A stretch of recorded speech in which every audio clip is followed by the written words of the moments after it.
Jaggepeta assembly కాన్స్టిట్యున్సీకి independent అభ్యర్థిగా పోటీ చేస్తున్నాను. దీనికి సంబంధించి నేను గతంలో వైఎస్ఆర్సీపీ పార్టీలో కొనసాగిన మాట మీ అందరికీ తెలిసిన విషయమే.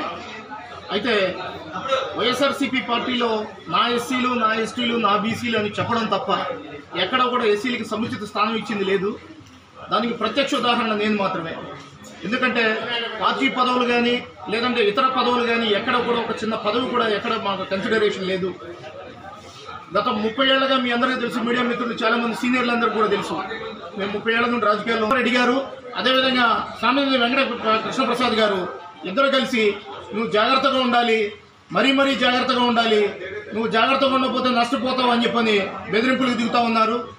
ఈ విధంగా అంటే ఒక ఎస్సీని, ఒక బలహీన వర్గానికి చెందినటువంటి ఒక వ్యక్తిని మా ఉనికిని చాటుకోవడానికి మేము ఎన్నికల్లో పోటీ చేస్తూ ఉంటే, అదేవిధంగా ఎన్నికల్లో జరిగినటువంటి అక్రమాలు ఏవైతే ఉన్నాయో అక్రమాలను ఎన్నికల అధికారుల దృష్టికి, ఎన్నికల సంఘం దృష్టికి తీసుకెళ్లినందుకు గాను మమ్మల్ని ఈ విధంగా బెదిరింపులకు గురి చేయడం, వేధింపులకు గురి చేయడం, అదేవిధంగా స్థానికంగా ఉన్నటువంటి వైఎస్ఆర్సీపీ నాయకత్వంలో ఉండే కొంతమంది నాయకులు మమ్మల్ని బెదిరింపులకు గురి చేయడం అనేది జరుగుతూ ఉంది. కాబట్టి దయచేసి ఎన్నికల సంఘం వారు దీన్ని తీవ్రంగా పరిగణించి వెంటనే బాధ్యులు ఎవరైతే ఉన్నారో వాడి మీద విచారణ జరిపించి చర్యలు తీసుకోవాల్సిందిగా కోరుతున్నాము.